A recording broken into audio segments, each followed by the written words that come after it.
disaster must come. At best, only postponed. Shaolin Kung Fu, to survive, must now be taught to more young men.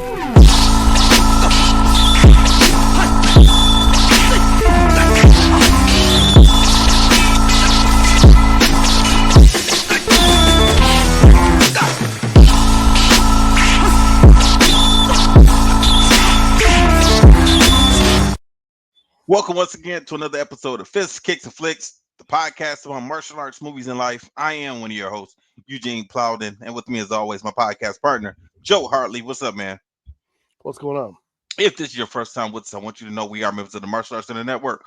On Mondays, you got the Winner Circle with myself, Angel Diaz, Chris Walker, and Isaiah Gathings.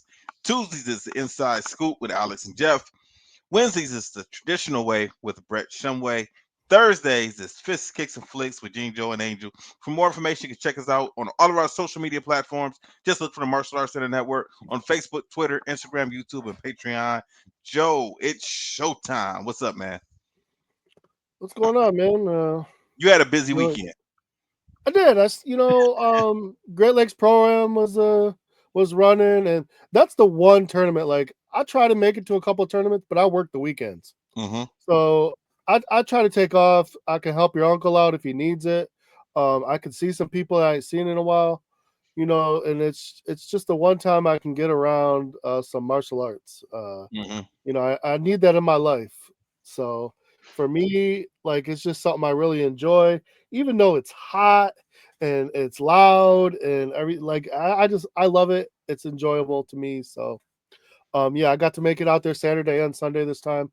Last time I made it Saturday and then I couldn't make it Sunday. So brought my daughter with me on Sunday. She enjoys to watch some of the forms and weapons, and she got to see all the grand champion forms and weapons. So that was cool for her to see. That was your middle child, right? Oh, that's my oldest. That was your oldest. Okay. Yep, that's Ava, my oldest. She's 17, man. Yeah, she's gonna be a senior coming up. Because they only got 2 more days left of school. Her and my wife. And my wife's got to have her classroom cleaned up by Friday. But I think they give them an extra couple of days, so we'll see. So they're done Wednesday? Yep. Okay. They got finals. So the high school kids got finals all week, so they're all half days. My son has 2 full days today and tomorrow, and then he has a half day on Wednesday. But he said they didn't do squat. So he's like, why do I got to go to school if we're not doing anything? I was like, I don't know, man. I was like, first off, you can't talk because, frankly, we had to get on you all year about your doggone grades. So, papa, yeah, that's why you going to school now, because you need every help you can get. Mm-hmm. Okay. So, other than that, I met Brett, so I got to meet Brett for the first time. Watch him compete. He's a good competitor, man. It was interesting to watch him. He's very, very traditional, and you can see him go through his whole routine during his practice. He's got his headphones on. He's super serious. And then I talked to him a little bit about just life and work and being in the Air Force. He did 20 years in the Air Force. Yeah, he talked to me about that in Chicago. Yeah, and I forgot that he did the air control because he was talking to me about how we both got federal jobs, and I'm like, oh yeah, I do remember in the text chat him talking about that, and I was like, yeah, this federal job thing, man, every day is a roller coaster sometimes. And so yeah, it was good conversation with him and nice to meet him. I would have liked to hang out a little bit more, but literally after I was talking to him, I talked to your brother, a few other people, and then Mr. Prame came over and was like, if the arbitrator's coming over to you, what do you think he's going to ask you? That's literally what he said to me. And that's totally that's his personality. So I looked right at him. I was like, I don't know. You need me to bounce somebody? I knew what he was coming over for, but the way he asked me, I thought it was funny. So I'm like, yeah, man, where do you need me? So Jeff Bryant had a wedding to go to. So I got to say hi to Jeff, and then I took over for him. And I got to see it was the teenage fighting, man. Holy moly, that was nuts. Like, and it was double elimination. And I'm sorry, as a judge, when you're like judging double elimination, you don't want that last round that's two rounds to go 4 rounds. And we avoided it every single one except for the last match, but it was so much good fighting. Like I was like, let them go 2 more. I mean, yeah, I'm hot and sweaty and it's going, but I'm like literally like these two. It was an AKA guy. So what's that? I'm pretty sure that's Chicago, right? Yep, Team AK. Yep. Yeah. So AKA and then Team Dorvis. Okay. And it was just they both could kick. They both had a decent blitz. And just nobody wanted to lose, man. The AKA guy had a loss on him in the finals, and his name was Max. I actually know who it was. I talked to him yesterday afterwards, from Team Dorvis, and he came in no losses. So then, the guy from AKA he took it to him. He took it to him. They gave him the rest, and then the last match, man, they were neck and neck until the last 30 seconds of that. And then that dude from AKA he jumped up and did a jumping axe kick, got 3 points, and then with 2 more. They were exchanging kicks back and forth. It was crazy to be a judge because I'm like sitting there like I'm almost like, man, I want to be a spectator because I'm like trying to but you can't do that as a judge, you know what I'm saying? No, like I'm like I gotta be serious and judge this, but I'm like, dang, I want to clap and go, woo! You gotta pull out your inner Jackie King. That's what you gotta do. You gotta Right? pull out that inner Right? Jackie King, man, because Oh Jackie King was man. always energetic when he was Yeah. judging. Man, I remember Jackie King being in a ring, and he got so crazy. He literally fell down, rolled backwards, and stood right back up. So yeah, I mean, altogether, it was a good experience. It was a lot of fun, and Let me ask you I'm just something. happy to see everybody. Yeah. Let me ask you something because I think I asked you this before, but I don't know if you answered or I don't remember your answer. Is Joe Hartley officially retired from competition? No. Okay. Because I was gonna. Listen. I asked I want Morgan. nothing more than to get back out there. If I go out and I start dropping some weight, get back in any kind of shape, and if I can throw some kicks, head high again, I'll go ahead and fight. You know, now I wasn't even honestly, Joe. I wasn't even thinking about you fighting. I was more so thinking about you doing forms or weapons. That's actually what I wasn't even thinking about you fighting. I was thinking about forms or weapons. I'm gonna have to get on a whole new level for that because I can't do none of the flips and stuff. So I need If I need you could, I if need like an Ishinru for him. if Joe Hartley gets out there and start doing flips and aerials and stuff, you're automatically winning. You do understand that, right? You because ain't nobody else gonna be able to. Listen. Even when I was still over like 250, I could still do a jump flip kick, and I could, on a springboard, I could do the Van Dam. So I could still do some of that stuff. I could do a front handspring. I could do a one-handed cartwheel. I never got the aerial down, and I was working on a back handspring when they had gymnastics running over at Hamey School, but never got to it. And so I think it's easier to do a backflip than it is a handspring. I have no idea. I can't flip at all. I have no flipping idea what you're talking about. So, but I asked Morgan. I asked her. She as we were cleaning up yesterday. I said, "Hey, do you ever get the itch to come back out here now?" And she said, "No." She said, "No, I do not." Really? Have the itch. Yeah, she said she didn't.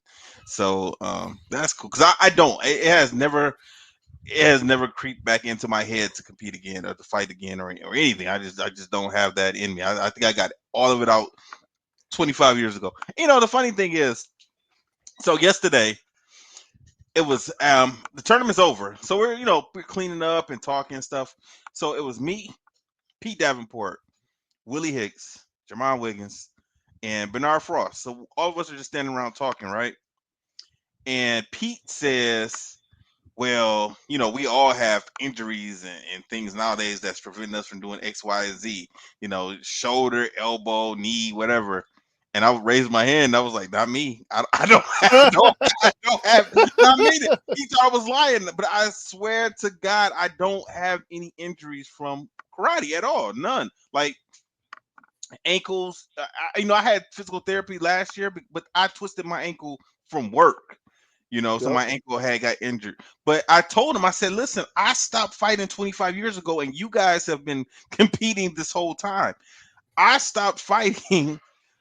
I was in my mid 20s.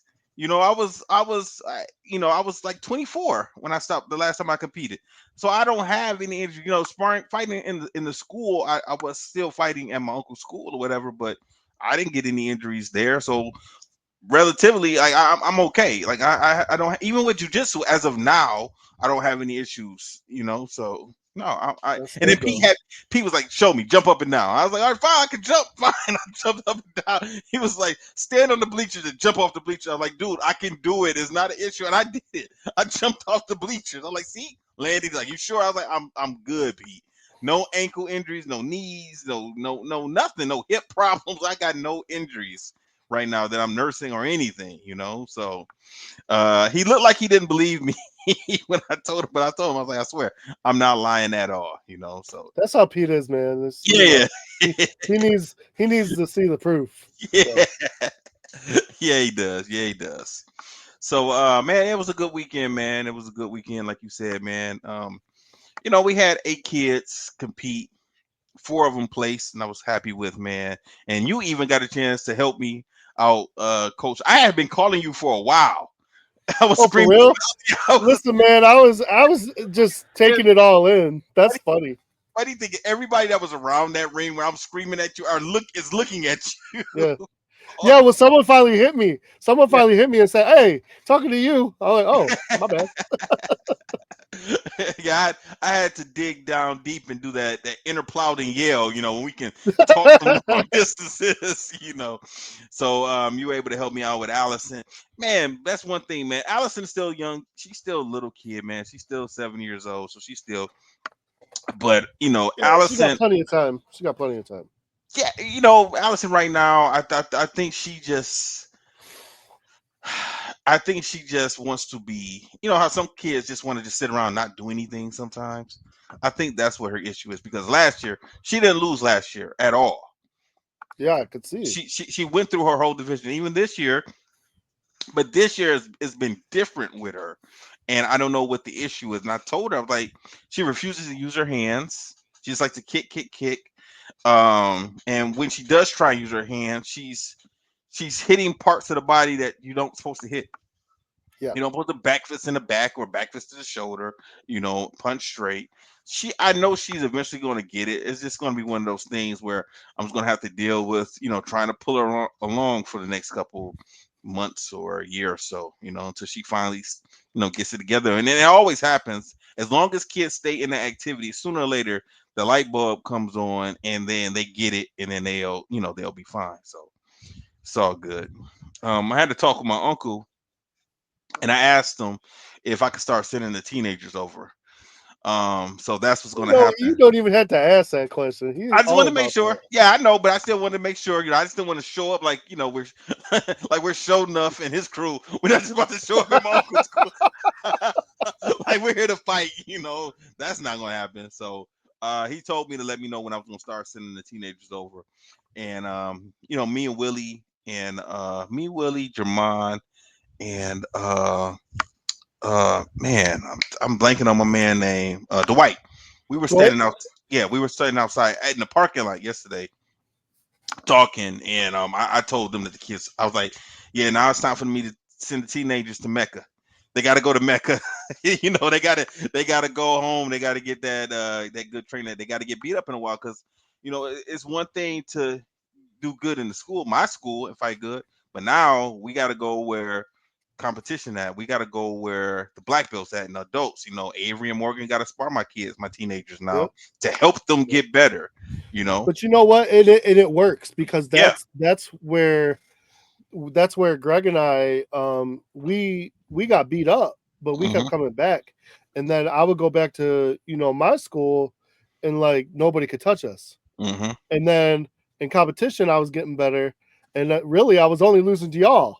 And Hmm. then I Right. started at least, instead of getting beat up by y'all, now I can at least hang. So then I'm like, my dad finally one day he's like, I feel like you've gotten pretty much all you could out of here. Do you want to go to the next level?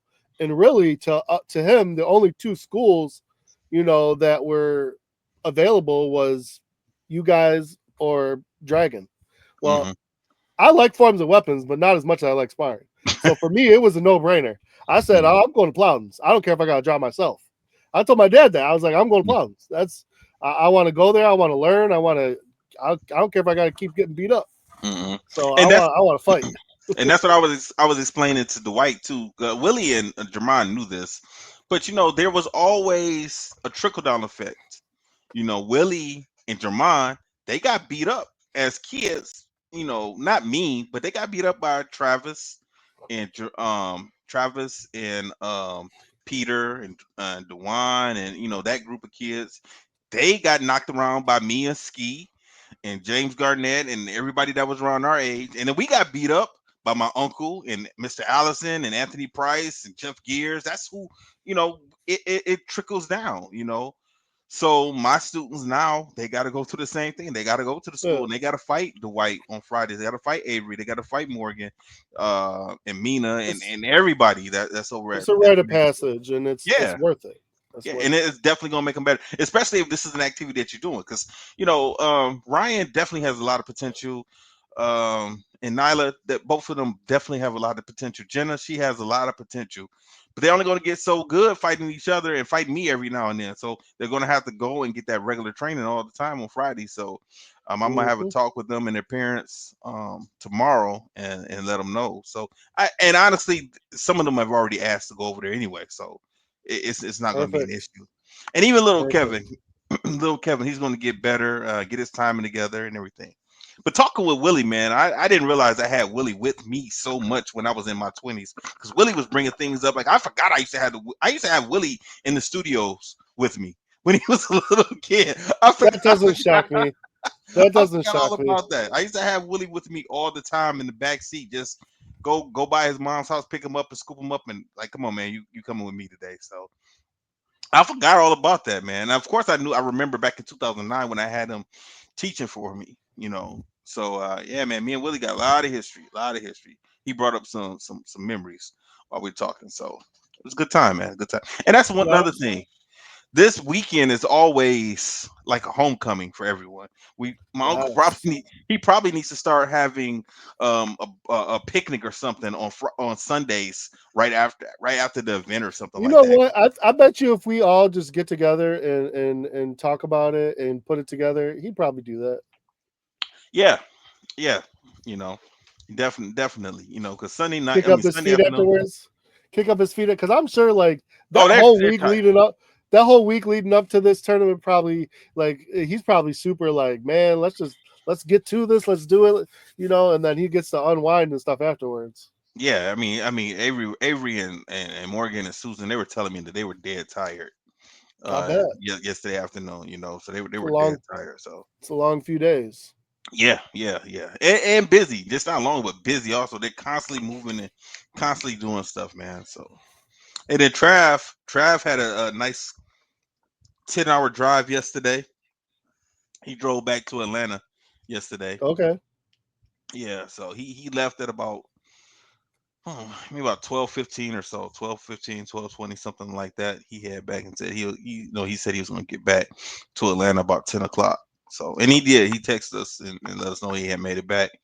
So, I couldn't be making that drive. I don't mind driving, but 10 hours, man, that is shit. I couldn't do that drive. I did 9 and that was rough. I can't do 10. I definitely wouldn't be able to do a 10-hour drive. Yeah, that's a lot. I'd Yeah. be done.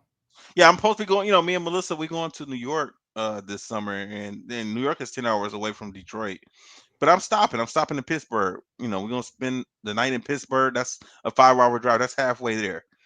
Stay there for 5 hours. Yeah, Stay there overnight, and that's then good enough. yeah, That's then good enough. make the next drive. So that's cool. So once again, Angel Diaz is not with us tonight. He yesterday he had a baseball game. He went to go watch the Yankees with his brother. So that's cool. And tonight, of course, he's training Monday nights. He told us not to wait for him. So we were supposed to review Dragon Ball Evolution, but I think I think I think Angel actually thought he was going to get out of it doing that. So Joe and I decided that we were going to wait till Angel was available to do Dragon Ball Evolution with us. And Travis said it. He was like, "Ah, don't do it. Wait till he's available. Do something else." So when I told you yesterday, you was like, "Okay, you came up with another movie." Now I do have to say I don't put this in the martial arts category, but it was still enjoyable. I still enjoyed the movie. Yeah, but it is a John Wick-esque movie. Yes, it's funny you said that because that's exactly what I was thinking about as I watched the movie. It It's, definitely is. and the only reason I thought of this one is because it's been a minute since I seen it, and I just seen something about a second one possibly coming out. That would make sense because of how this movie ended. Because even though it didn't leave on a cliffhanger, it left at least me. It left me with questions. So Yeah. let's talk about the movie. We're talking about the movie called Nobody. That is the name Okay, of the so movie. honestly, I knew nothing about this movie. My father-in-law turned me on to this movie. Okay. And then it was funny because I was watching it, and so the overview of the movie online says Hutch Marcel fails to defend himself or his family when two thieves break into the suburban home one night. The aftermath of the incident soon strikes a match to his long shimmering rage.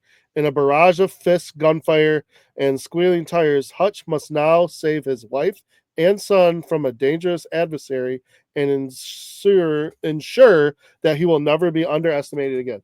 So basically, like I said, this is a little bit similar to John Wick. You got a basically a killer trying to live a domesticated life, and instead of losing his wife and having an issue, he's holding back Mm-hmm. from being who he really is inside. Mm-hmm. So the whole beginning of the movie starts off with him being interrogated by the police, and for whatever reason, smoking and feeding a cat. So this is how the movie starts, and Yeah. you're like, "What the heck is going on?" But then it flashes to the previous day, and then you're going to catch up at the end. Right.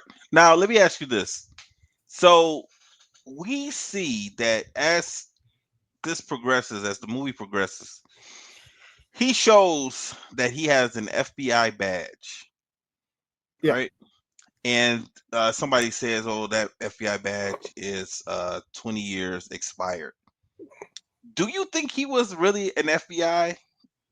No, Uh, because he yes. says exactly what he was. He says he was an auditor, which Hmm. he when he talks about there's a point where his son has to do a project for school, and they Hmm. have to interview a vet. Hmm. And the wife says, "Oh yeah, your dad is a vet." And he's like, "Yeah, I guess I could interview dad." He's like, and the dad says, "Oh, I was just an auditor, no big deal. Maybe you want to talk to your brother." The brother be or your uncle His brother. being Yes. her brother, because he Oh. said Oh. that's yeah, take care of my sister. And the brother is a bit of an a-hole. Yeah. Yeah. Or he said your And or your grandfather. yeah, or the grandfather. With the grandfather is Christopher Lloyd, and he's my Hmm. favorite of this whole thing. And I hope, because the way this ends with him and Riza, I Hmm. hope they show more of him if they do a second one, Well, because they better hurry up because he ain't getting no he's younger. hilarious. I know, I know. But it's just so funny because I remember I missed when I first watched this movie. I missed that it was Christopher Lloyd. Hmm. So when I saw him in the nursing home, I'm like, why do I recognize this guy? I'm like, it was driving me crazy. And then I saw him again, and I knew who he was, and then when he got out of the chair and I saw his face and heard his voice, I'm like, it's Doc. It's Doc from Back to the Future. I was like, oh, now I know why I recognize him. And it was just, yeah, he was funny. Well, So Hutch also later on he talks about it. He says that I worked. Someone asked him about it, and he says I worked for one of those alphabet alphabet groups or one of something. those three letter one of those Yeah, 3-letter companies. yeah. But he never said which one. Yeah, he didn't say So which one. And I was thinking, like, because I'm watching, I'm like, I don't think the FBI just sends people in to murder people, because he said that he goes in after and he cleans up a problem. yes. Now So I was like, I don't that think the to FBI me, does that. that sounds like a high-level CIA operative, and Yeah, it does. they'll pose as FBI. Ah, see, that's what I think he is, even though they didn't say it. Yeah, But I just did, I had a hard time buying that he was part of the FBI. yeah. He probably has multiple. I don't want to say fake badges, but maybe like IDs. not. Yeah, IDs to make it look like he's something else. Because when you're Mhm. CIA, you're not supposed to tell people you're CIA. So Right. And anytime somebody researched or knew who he was with, they instantly got scared and wouldn't have nothing to do with him. yeah, and everything was what do they call it? Where it was all Blacked out. redacted. Hmm. So, and I mean, like, it wasn't like I don't know if you ever see in Red 1 and 2, No, I didn't. retired something red red retired very dangerous or something like that. Anyhow, it's the same thing, but even on theirs where it's all redacted, like there's like small little white areas. This one, his whole page was black. Like, what Hmm. was the point of having this? I was There thinking was that too. nothing in it.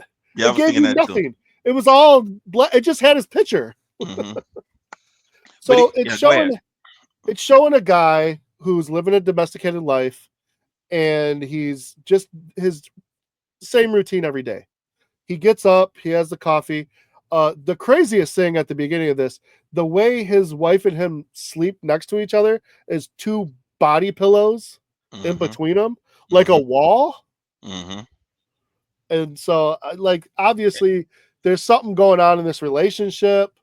Um, he That they never works explained. for, That they never yeah, explained. he works at a company for the father and Hmm. with the brother. Yeah, So his that's got to not be, his father though. It's his wife's yeah, father. hers. That's what I'm Yes. saying. So, and he's missing the garbage every day. So he's has this life that you could tell like he's trying really hard, but he's like dead inside basically. Hmm. And like I said, it's just the same routine every single day. And then they stop this routine. It literally goes like it shows the same frame of everything: Monday, Tuesday, Wednesday, Friday, Monday, Tuesday, Wednesday, Friday, Monday, Tuesday. Hmm. You're at the point like you're like, is this Groundhog's Day? Like, what the hell's going on here? And then all of a sudden, you're like, they get into the break in. There's a break in. It's a man and a woman. He grabs a golf club and he approaches these people, so he's not scared, and they have a gun on him. And the son comes down. He's got a teenage son, and the son tackles the gentleman and puts him like in a chokehold and tells the dad, he had the jump on the girl. He could have hit her with the club, and he holds back. And Yeah. you're kind of like, why does he hold back? Now the other thing we got going on here, because I mean, they got away with a little bit of money, Very and little. It was not a lot. and like a watch that was sentimental to him, and he told him to take his ring, and he took the ring, and he looks at a tattoo. So you're thinking, okay, obviously that tattoo is going to be important later because why Hmm. did he just look at it like that? Hmm. But again, we don't know. They're making him out to be a pansy, is what they're really trying to do. Hmm. Hmm. And so you're kind of like, this poor guy. His son is disappointed that he didn't do anything. Yeah, because the Uh, son, because he told the son to let him go. Like, and that was yes. another thing. The son, it seemed like, jumped off the steps and flew through the air and then landed and tackled the guy, and then he has him in some type of headlock position. Well, then to make matters worse, the police are called, and the police kind of says something disrespectful, like, "If it was my family, I would have. You Hmm. did the right thing, sir." And then the neighbor, he's acting like an a-hole. He says, "I wish they would have came to my house." And he's showing off his new car that he got. So, it's right now. It's everyone's crapping on this guy, and he feels bad about himself. And you could just tell, like, it's all festering inside. Hmm. And obviously, it seems like also like his wife kind of doesn't really respect him. Hmm. I Yeah. mean, she loves him and he loves her, but they look like there's just like this. it's almost like Mr. and Mrs. Smith, where like there's this something that needs to be said, and it's obvious because they're both spies. And then you also wonder, because in a lot of movies like this, the problem is he's a spy and she doesn't know. But we find out later she actually knew about his previous life. Yeah. Because it sounded like she used to fix him up. Yeah. So I was wondering, like, because to me it seemed like I knew like he was into something. And I was thinking like she has to know also, and I was wondering if she also was a spy or an FBI agent, because I don't know, I mean, it just seemed like they were almost like people that were in relationships, but they are now roommates as opposed to being a married couple. They didn't act like a married couple, even though we see them together every day. So the next day, everyone's giving him crap about what happened, including his employer, who's his father-in-law, and the brother-in-law comes over, gives him a little bit of crap, and hands him a gun, which he throws into the freezer. I just knew when that happened. I said, "Okay, I know the daughter's going to get this gun. It's going to fall out. She's going to be going to get a popsicle. It's going to fall off. She's going to get shot." That's exactly what I was thinking was going to happen when I saw him put that gun in the freezer. Oh no, I was thinking that's going to come back to play later, but it didn't. It didn't at all. Yes, it did. It did. I missed it at the end. He pulled it out right at the end. It saved his life. Man, I don't even remember. We'll get there. So apparently he wants to buy this. This is some kind of like metal working shop that they're working in. Yeah. And he wants to buy it from the father. And the father's kind of chuckling at him, and the brother-in-law is like, "Well, why would you want to buy this place? It's my place, Mm-hmm. So I don't know. They're like, I'm not sure why he wants to buy it. Hold on, I gotta plug my computer in. I guess Well, what he said when that happened, he said that he wanted something of his own. That's because the father-in-law said that. But still, to me, as we're watching it, yeah, exactly. As we're watching it, we're thinking like there has to be more to it than him just saying he just wants something of his own. And then he's on this radio talking to what's obvious like a former associate, because this guy knows who he really is. Yeah. And when he asks him about the incident, he says, "I know why you didn't do what you should have done." Mm-hmm. Because he's trying to live this domesticated life. And I think he's thinking, this is going to be a gateway back to rage. Mm-hmm. That's the way his buddy made it sound. We don't know who this buddy is. Apparently he's in hiding for whatever reason. They talk on this radio. They don't even explain that also, because he even says that he's not coming out of hiding. So I wonder what, man, they almost could have a prequel for these guys. They could. They actually could. Because they don't explain anything. They just kind of, let us wonder or imagine ourselves what's the issue. And I mean that's some good writing, because the past, whatever happened in the past does not affect this movie. It doesn't affect the present at all. But it would be interesting to see what happened. Oh yeah, definitely. He comes home, and the only one who really gives him a warm welcome is his daughter. Mm-hmm. And he also goes and visits his dad. So this is the first time we get to meet his dad. And the daughter says something about a missing bracelet, a kitty bracelet. Mm-hmm. And when she told her dad where it was where the robbers took the money. Mm-hmm. So now he had no intention of, he was going to leave everything alone until his daughter was missing something. Mm-hmm. And it wasn't even a big deal of what it was missing. But to him, this to me was John Wick's dog being killed. Yep. Okay, you took my money. You made me look like an ass. You made me, look bad in front of my son and my wife. But don't you dare make my daughter sad. Because now this is when he goes out and he's being a detective. He's Mm-hmm. looking for these people. He goes to a tattoo parlor, which leads him to here, which leads him to there, which leads him to here, and boom, he finds these people. Yeah, because he's pulling out that FBI badge that I talked about before, and Yep. everybody is saying something. They don't know anything about the tattoo. They don't know. He's looking for a particular tattoo. He drew it, right? He drew that tattoo out Yep. from memory.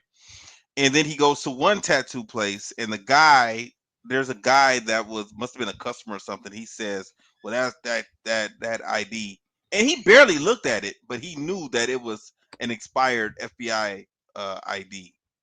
This one group of people that were going to mess him up and then saw his tattoo, the tattoo of the cards. Hmm.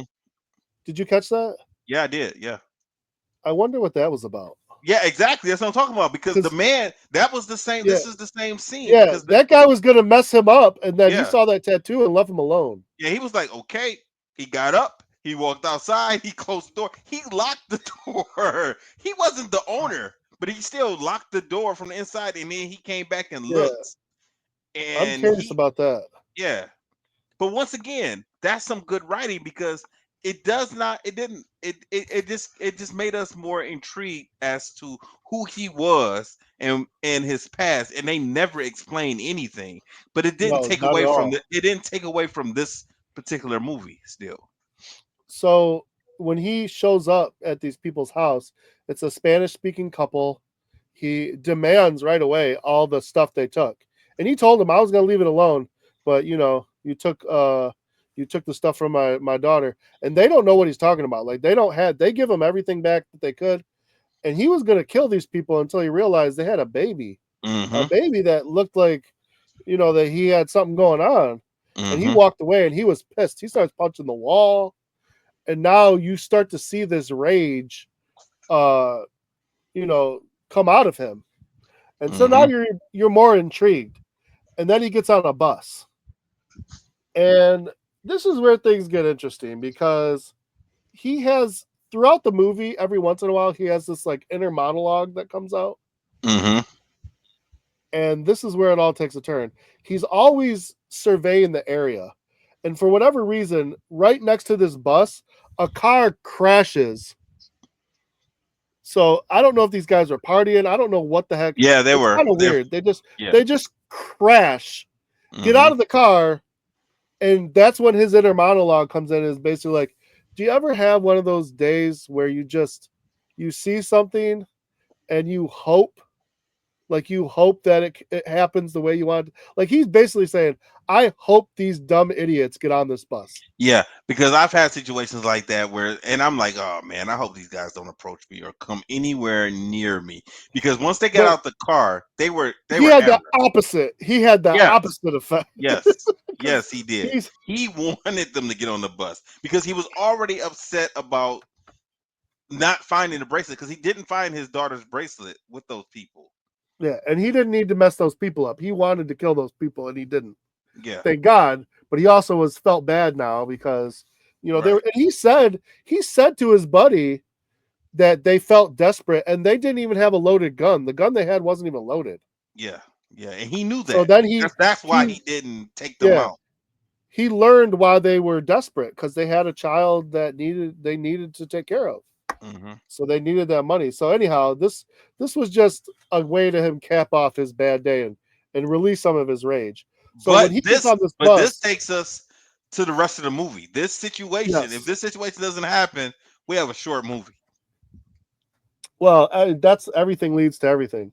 Yeah, So that's a he good title of a movie. right. Everything leads to everything. Um, so these guys get on, and there's a young woman and the bus driver. He tells the bus driver to leave, Hmm. shuts the door behind her. He opens his gun up, drops all the bullets out of the gun, drops the gun, and then literally tells these guys, like, they're looking at him like, "What do you want, old man? You should get off this bus too." And he Hmm. goes, "No."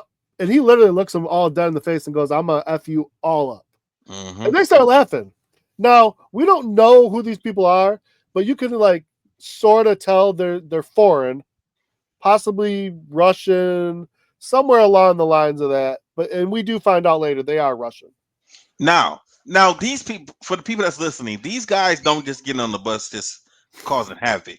They get on the bus and they're loud, they're drunk, but they start messing with the young girl that was on the bus. And then that was the opening that Hutch needed. Yeah. Now Hutch definitely has some skill, but he's definitely rusty Yeah, yeah. because He's he is not messing John these Wick. guys up. Yeah, he's messing these guys up a little bit, but he took a knife twice. Hmm. Nowhere vital, but he's getting messed up. But I Hmm. mean, how many guys are there? Is there 4 or 5? It was like 5 or 6. Yeah, so I mean, for his because he's got to be at least mid 40s. Hmm. So and these guys are young. So I mean, he's already holding his own. So you could tell like he's a badass. And he gets Hmm. thrown out a window. He comes I, back. yeah, He comes back and he just starts messing him up again. This is one I of the was best fight scenes in the whole I was movie. surprised the bus driver was still standing there just watching everything. And when he got through to the window, she was like, "Sir, where you going?" He went right back in the bus after he got thrown out of the bus Oh, through the window. before before when he sent her off the bus, he told her don't call 911. Yeah, yeah, that was funny too. Yeah, yeah. Who's gonna listen to that though? You need to call 911. Hmm. Well, she's probably thinking like I would have been thinking like I'm responsible for this bus. I don't want this shit coming out of my paycheck. For whatever Well, you're about to do. true. You know. So he tells the girl to run, and then he takes the knife and he wraps a seatbelt that he cut off around his hand, and he's using the knife, he's using the These hand. guys, He's when he got back on the bus, these guys were looking at him like, "What the hell?" Because they were already messed up at this point. They were pretty yep. banged up, and they were tired and hurt. So they weren't expecting him to get back on the bus after they threw him out the No. window. So the last part, the one guy, while he's messing up one of his buddy, goes to pick up the gun and load it back up. And so he grabs a part of the bus, a metal part, and Yeah, he just whacks the crap out of this dude. And then he hits him in the throat, yeah. It was one of the causing him, handles that you hold on to while yeah. you're, riding a bus. And I guess I've never seen anything like that, but when you hit someone in the throat and the Adam's apple like that hard enough, this dude can't breathe. Now Hmm. he picks up the cup that the girl was drinking out of, and he takes a knife. He cuts a portion of the guy's throat and puts a straw in to relieve the pressure, Hmm. allowing him to. So he saves this guy's life that he put in Hmm. harm's way, Hmm. and then he walks away. Yeah, and these guys are completely destroyed at this point. They've all been Oh yeah, beat the hell up. They've been and so stabbed. he. They've been hit with pieces of the bus. Oh yeah, Yeah, there. these guys got beat up bad. So he goes home, and he's kind of in a good mood, Yeah. even though he's had a rough day. And the wife, who's been waiting up for him, surprisingly, because the way they act like they don't even care.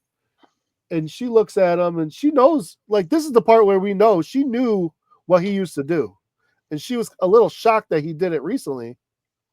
I think she had an idea when he was leaving the house what he was about to go do. Yeah, I that's think I think true. she I think she kind of felt all right. But He's had enough now. the funny thing, both times that we see this guy sleeping, he's like, doesn't look like he gets much sleep. At this point, he slept like a baby. Yeah. Yeah. So, and then they go all the way to, I'm assuming Russia, Ulania. I don't know where that is. That So, okay, that's not a place. That was the guy's name of the owner of oh, the club. Yeah. okay, that It makes was sense. That it makes was sense. it was So, it was you it was Julian. Julian. Okay, that Yeah. makes sense. So this guy, I guess he's a club owner or promoter. Hmm. He walks into this club. Everyone knows him. He walks right on stage. There's a girl singing, and he goes and sings with her. Hmm. And dances, yes. And then he starts talking to some people, and I guess he didn't really enjoy what they were saying because they must have been calling him out. So So they he takes a were cup. Oh yeah, so go he ahead. was so these guys were like members of the Russian mob, and he was in control of all of the money that they were collecting, and they did not like the fact that he was so outgoing and on stage singing and dancing. They wanted him to, stay low key and chill out because they were losing faith that this is the guy that has all of our money. So they wanted him to chill. But he was like, "No, I'm still strong. I can still fight. Nobody's gonna mess with me. I'm not a chump or anything like that." That's pretty much what the conversation was. Well, he breaks his glass and walks over to a random dude and kills him with it.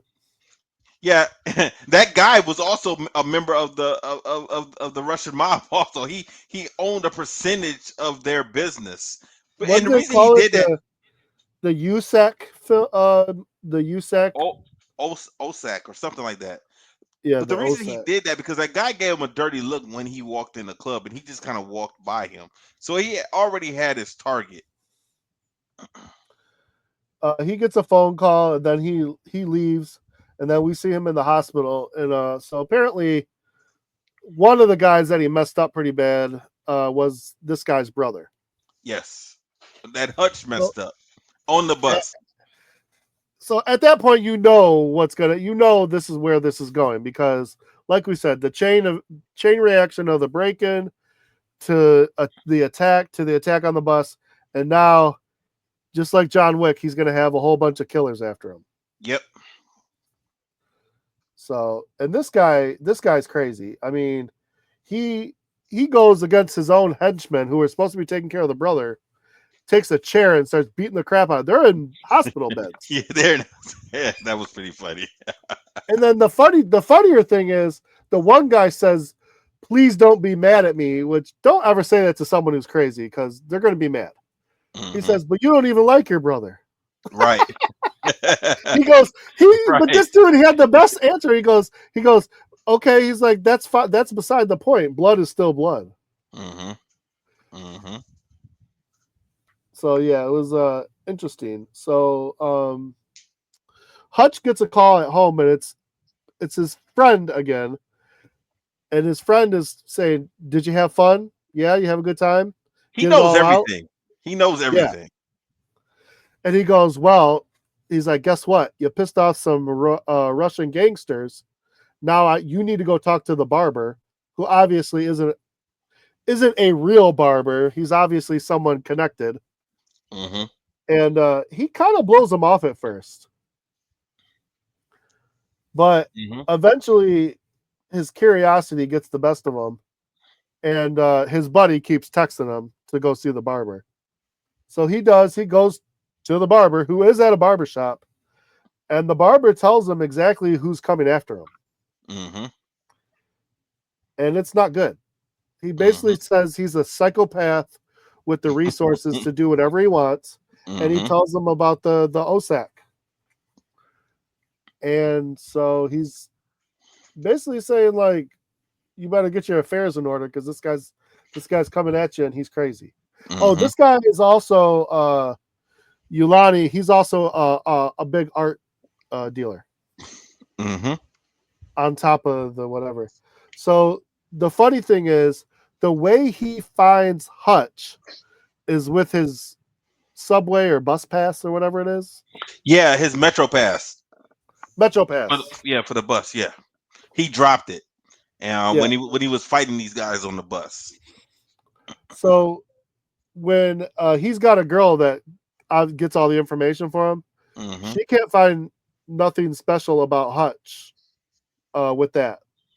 But when she has a contact with the Pentagon, which I don't know, who the heck is this girl that has a contact with the Pentagon? Yeah.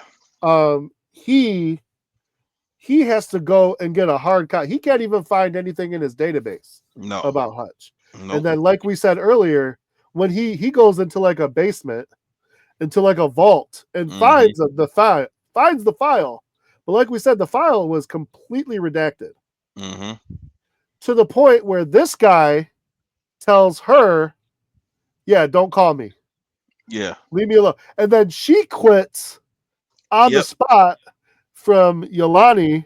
Yeah, when she finds out. Him, she says, you don't have to pay me. I'm out. That's what I'm saying. I'm wondering, like, goodness gracious, I wish they would have gave us some background as to who Hutch was in his previous life, because obviously he was a bad guy. I mean, a good guy. They could easily do a second movie, wrap it up, and then do a prequel if it does well.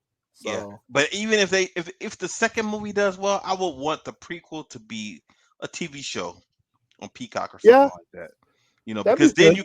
you can flesh it out a little bit more. You don't have to rush it within a 2 hour movie or anything like that. And they got to get a similar person because I don't know if you know who this person is No, that I plays don't. Hutch. No, I don't. So did you ever watch Breaking Bad?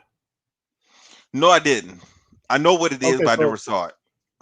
Breaking Bad has a character that got a spinoff after like season 3. Something Saw, something either something Yeah, Saw. Better Get Call a call Saul. Saw. Yeah, yeah, yeah. Yeah, so Saul was his the main character in Breaking Bad. That was his um lawyer. Okay. And he was a character he pretty much plays the same character, just he doesn't fight a lot or any at all in Better Call Saul. So Okay. So the okay. fighting is different, yeah, but he's that same cocky, real arrogant, but also kind of sarcastic kind of guy.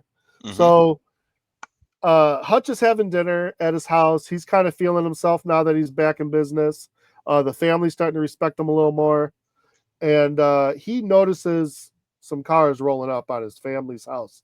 So he tells the family, he doesn't ask them to get in the basement. He tells them to get in the basement, gives his wife a kiss goodbye, and then he's got like a panel on the door, like basically creating a safe room in the basement. So he kind of had an idea after he talked to the barber. He kind of had an idea to, to be alert because he knew that this guy was a bad guy. So as he was making, he decided to make dinner for his family. He's looking out the window and he saw these cars coming, and he saw them. It was maybe like 3 or 4 cars, and they cut their lights. So he knew that okay, it's time. They're coming. So they're not getting a drop on them. And he told his wife, just like he told the bus driver, don't call 911. Mm-hmm. And then he Yep. shuts off the power and he goes to work. Yeah, and they came Because in and they sent a whole team of, there was like 8 or 9 people in this team at least. yeah, And he got them all. yeah, yeah. He enjoyed it too. Yeah, he really did. I mean, he got them all until 2 of them got a hold of him and put him in the back of the car. No, 3 Hmm. of them. They Because the they what they what they ended up doing was shocking him. They had a Yep. stun gun, and they came up behind him and stun gunned him. But he was still taking out. I mean, he was taking people out with knives. He had a tea kettle with some hot water. Hmm. He was, he was taking their gun away and using it. I mean, he was just messing them up. Yeah, it was a good fight It was, scene. Yeah. it was crazy. Um, Meanwhile, plates. the family is in the basement, just looking up and listening to everything that was going on. I Yeah, thought, like I said, I thought the wife was going to get involved because I just had a feeling that she also was an agent, but that never happened. no. But I mean, if they, like I said, if they do the second one, so he's in the back of the car, and I'm thinking to myself, like, because the Yvlani asked for him to be alive. Hmm. When he found out who this guy was, because at first he Yeah, didn't care, but then when he yeah. found out who he was, he wanted him to stay. He wanted them to bring him alive. Now, do you think he wanted him to like use him, not to I kill don't him? I don't know why he wanted him alive. The way he acted, like he either he wanted to kill him himself, which I thought, or he Hmm. was like looking to have him on his team. I absolutely have no idea because like you found out like this guy, he is a number one killer. Why Yeah. you wouldn't want your guys to take him out? I don't understand it. I don't know. Because it's not like he was going Well, to ask them questions. Like it yeah. wasn't like he Well, needed in my information opinion, from he them. wanted to do it himself and torture That him, may be it. or he wanted to hire him. Either That way, may that it may was a be it. little crazy because, like I said, this guy is Hutch is nuts. So Hutch is in the back. He wakes up. He gets out of the handcuffs. He finds He breaks his wrist in order to get out. He breaks well, his yeah, own wrist. dislocates the thumb. Yeah. So he opens the hatch and realizes he's going too fast. So he finds um the the fire extinguisher, Mm-hmm. and it messes up everybody in the car. They crash, and then he gets out, and the main guy that was supposed to get him was all messed up, and they're talking to each other like they're buddies. So it's kind of funny. Yeah, it was. Yeah, because that guy was dying as he's Yeah, just sitting outside of the car talking to him. So I liked how he did that. He kicked the back seat open and then just kind of stuck his head out with the fire extinguisher and just let it out. And they couldn't see anything, so they ended up yeah. crashing and then rolling the They car. they should have contained him a little better if they were Yeah. smart. Well, I mean, Because they it handcuffed him cost and them. threw him in the back in the trunk. They didn't expect for that to happen. Okay, but as bad as this guy is, that's not enough. I don't care what you I say. don't It's I not don't enough. think they realized how bad he was. I don't think those I guys know. realized it. Well, then their boss let them down because they Yeah. learned. Yeah. On his way back to his house, he calls his dad and warns his dad that he pissed some people off, so that they're probably coming. And the dad just like, yeah, no problem. Yeah, he yeah, he wasn't Dad's worried like, at all. He was like, "Oh, he all was right." not. He's like, okay, thanks for letting me know. So Yeah. he gets home and he turns the lights back on, and he tries to clean himself up a little bit because he's gonna let he's gonna let his family out of the basement. Hmm. Now the wife is looking around, and the son is looking. You should have covered the son and the daughter's eyes. The daughter's eyes they covered, Yeah. but why the son doesn't need to see that? Why do you? The son doesn't need to see all that. I'm thinking the son is probably going to following his dad's footsteps. That's what I was thinking. I mean, the son wasn't freaked out by it, but he was No, he kind of like, wasn't. okay. He was just looking, but I mean, and one of the guys was still alive. I think I thought it was more than just one because he sets them all up before. Yeah, You yeah. One know. of them, one or two of them is still moving around. Hmm. So, the wife doesn't bat an eye, which is kind of crazy. No. She says we'll get the kids somewhere safe, and then we'll talk about this later. Yeah. But I mean, she's not saying no. So Right. I mean, I, I don't know what and he says to her, like, I miss you, like I miss us. Hmm. So he's kind of pouring his heart out before this all ends. And she's like, I'm right here. But she knows what he means. Come on, Right. man. Right. Like she's been treating him like a guest in her house, not like her Hmm. husband. So he's like, basically, I think at this point he's saying, like, this is me. You got to take me or leave me. Like, I tried to do the domesticated thing, and obviously, here we are now. Hmm. So now I like this next part because, like you said, he brought everyone in the basement. He had a pinball machine set up with some of his toys in it, some guns and a bunch of gold, Hmm. and then he had a record player. Now Hmm. he's talking to these guys that came to kill him, basically saying, "Well, you know what, fellas? I tried to be nice. I tried to do the right thing, and here we are." And then I don't know what he did with the record player, but somehow the record player set the whole place on fire, set a spark, and set his house on fire, and he walked away. Yeah, and Now, yeah, yeah. you see neighbors outside looking at this fire, Hmm. and he goes to get in his car, but then he remembers the buddy next door who had the 69 Chevelle. Hmm. So he's like, you know what? I'm gonna I'm going to take go it take that instead. because the guy was bragging. He was bragging about it. So And I don't blame him. yeah. Why not? I mean, what else do you got to lose? So yeah. So what was this next part? Now he does go and buys the business from his Oh yeah. father-in-law. He does do that. Now he pays him with the gold bricks. Now I was thinking like he made it seem like earlier in the movie like he had to save up for the. But then when he shows up, Because he he does was the. trying to do on the straight and narrow. Yeah, but where did he get these gold bricks from? Probably from his old job. Yeah, because they don't explain it. Nope. Because the But father-in-law is really not interested in selling the business. So when he he was sees like, those gold I bricks, gotta have, because he was like, I gotta have a great offer. I just can't just sell it, just. because it didn't seem like the father-in-law really was even interested in selling the business. Nope. But if somebody made him an offer, a great offer, then he'll consider it. And that's what he did. He came in there and just, threw the bricks down, the gold bricks, and father-in-law was like, okay, fine. Now the brother-in-law wasn't okay with that. Yeah, but he got messed up. Yeah.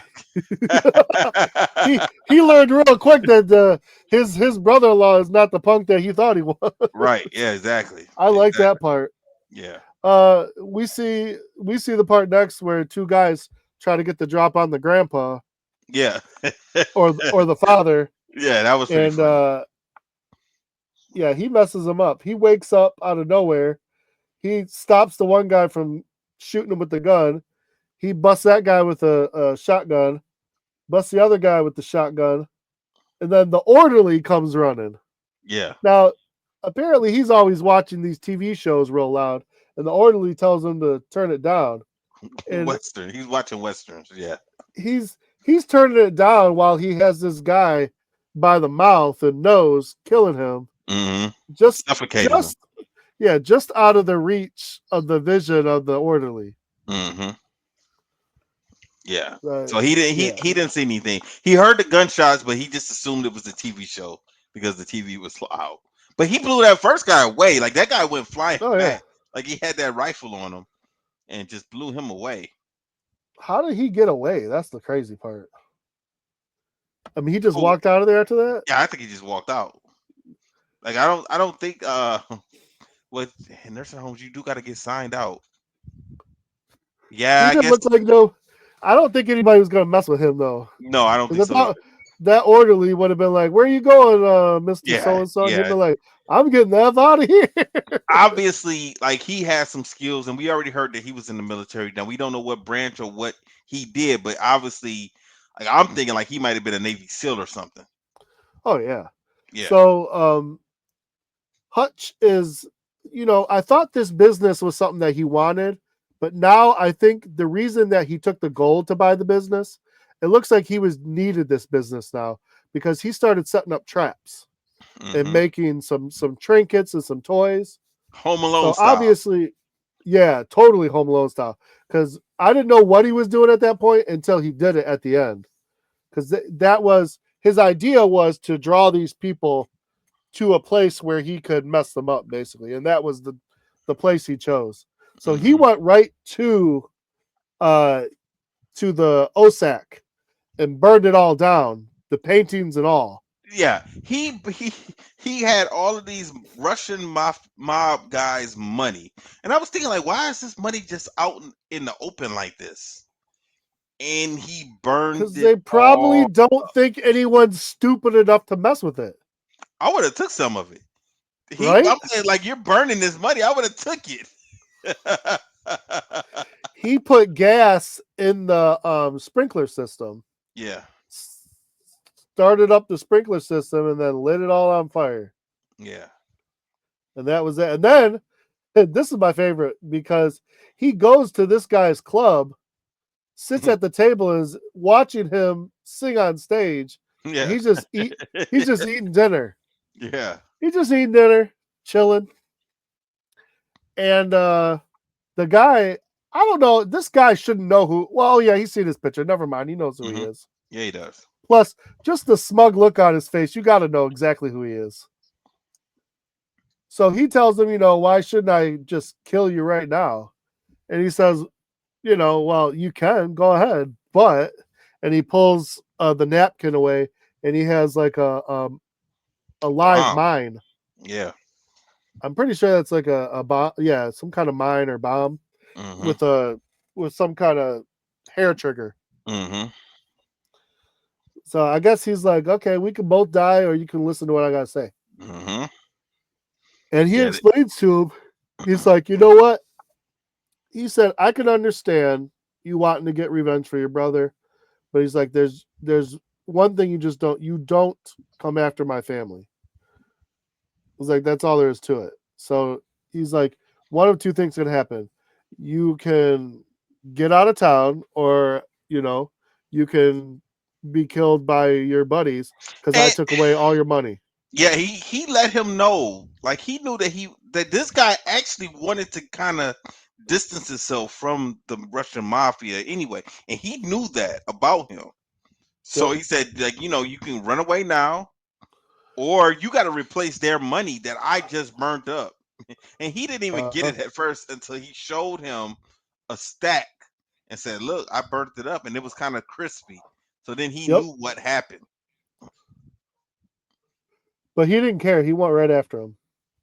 Yeah, he had to think about it though. He sat back and thought about it and kind of Oh, he exhaled, like, did. damn, because he was probably thinking like, damn, I should just run too. But he would have been running for the rest of his life. So we had a fun car chase, some bullets flying, and then he pulls up back to the business that he just bought, and I guess he's the master plan, and right away these people caught up to him a little faster than he thought, I guess, Hmm. because he's struggling, and it's looking like our hero's about to die, and all of a sudden, here comes Pops, and Yeah. here comes RZA. Did they even give RZA a name? They didn't say it, but I got it pulled up here. Okay, Yeah, they never said it out loud. That Harry because Mansell. this was the first time we've seen him. Other than Wait, that, wait, he wait, was wait, wait, always wait. talking through the radio. He's got the same last name as Hutch. Really? Hmm. Now Maybe I'm curious about. maybe it's a code name for something else. Maybe they have code names. Maybe, but you got because then they all were on the same team Because I because it's because I just Hutch assumed Mansell. The dad is David Mansell, and he's Harry Mansell. because I kind of assumed that Hutch wasn't his real name anyway. I didn't think that was his real name. I assumed that True, was I some didn't think type of about that. I kind of just assumed that was some type of code name anyway. So So even though his buddy said he wasn't going to get involved, he ends up getting involved, and him and the dad and everybody, they do their best to hold down the fort. hmm So, um, and the dad's so funny because he's all excited. He's having a good time. He looks like they're one of those guys yes, anyway that just he's gonna die going out in a blaze of glory. yeah, he hadn't seen any action in probably 40 or 50 years, and he was happy that he was finally back doing something. So we're seeing, like I said, we're seeing the traps that Hutch made. I mean, there's something he did with a stapler that launched people. He had barbed wire. He had flamethrowers set up. He had a bomb set up over here. And the funny thing is, like, he wasn't setting off all the traps. The dad and his friend were setting them off too. hmm Like how? So how do they like? Are these just well known things with these guys or something? It's kind of weird. Yeah. Or Now did they what were you scout the talking place before they got there? So where were you talking about the gun came into place? Did that come into place when when the people broke into the house? Because it didn't happen No, right here. it did. The gun was at the building in the freezer. Oh, I definitely missed that because Yeah, I, because the brother-in-law gave it to him at the building yeah, where he they did. worked, Yeah. and he put it in the freezer at the building where they Okay, worked. I thought he took it home and did that. Okay. No, no, no, no. He put it right as he got it. He put it back in the freezer. Yeah, I just assumed that was just another scene where, because they were skipping scenes when next thing you know he's home Yeah. and he's going through his daily routine and everything again. So So the one guy got the drop on him in that kitchen, and he was out of bullets. So he grabbed in the freezer real quick, pulled out the gun, and shot him in the head. okay, I must have got up or looked away or something Yeah, like that because I missed that. and Okay. so the very last part where Yuri, Yelena, whatever his name is, Yelena, His name was Julian. uh, Julian, uh, gets the drop on him as well, and he pins them down, and they're all out of bullets. hmm So this Hutch gets right up, and the dad and his friend are kind of looking like, What are you "What doing? are you doing?" They thought he was like sacrificing himself, Yeah. but he had a bulletproof shield, hmm and he put the bomb on the end of it, The same and he bomb just from earlier. Yes. yeah, he ran at this guy. Like he ran and busted him right in the face, and it blew him back. but it melted the other guy. Yeah. And that was that. And then so earlier in the movie, the daughter asked him for a cat. Mm-hmm. So randomly in this shop, while all this is going on, there's a cat, a kitten. Yes. So the police are on their way. You hear the He's siren. grabbing food for the kitten, and his dad and buddy are going out the back door. Mm-hmm. And so he's being interrogated by the police. By the way, he's carrying this piece of art that he took from the Russian. So there's got to be some significance for that. It's probably worth something. Or maybe he just wants it for his new house. No. I think it is. He knew exactly what it was, even though they didn't explain it to us, the viewers. Yeah. But he knew who this artist was, this painting. So he's talking to his people, and they're asking him who he is, and he goes, "Nobody." Mm-hmm. And he's feeding this cat, and he's just talking like nothing's happening. Yeah, because it goes back to the beginning scene where he was in the police station. But you know exactly what's about to happen here, because it always happens in these kind of movies. Yeah. They're going to get a phone call. Yep. And he's going to be let go. Mm-hmm. And that was weird because they both got phone calls. It's like it should have just been one phone call to both of them saying, "Let this guy go." And they don't explain who it was who called or what was said. And they never will. Yeah. So they do a flash forward 3 months later, him and his wife. So I guess his wife took him back. Well, they never really accepted him but they just kind of got closer. No, but she made it sound like that's the thing. They were either going to get closer or she was going to leave him. Because when you put your family in danger like that, that's can be a little bit much. Mm-hmm. That's the only problem. But like she said, she got to take them, warts and all. So they're checking out this brand new, big, beautiful house, and like together, right at the end, the husband's about to say something about like, does it have, and she says a basement because he gets a phone call. So obviously there's some kind of mission. The realtor gets a phone call. Oh yeah. The realtor gets a phone call and she hands him the phone. And he looks back at the wife. He hands it back and says, "Does it have a basement?" And they don't explain who was on that either. Or anything. Nope. And that's the end of the movie. It ends right there. Nope. Did you see there's an extra scene? No, I didn't. There was an extra scene. Oh no, I didn't think there was one. No, tell me about it. Yeah, RZA and Christopher Lloyd are driving in a like a RV, and the dad says, "I don't know why we couldn't just take a plane," and he goes, "Well, did you forget about the cargo?" And they got guns and missile launchers, and they got like a bunker full of weapons to wherever they're heading. And that was it?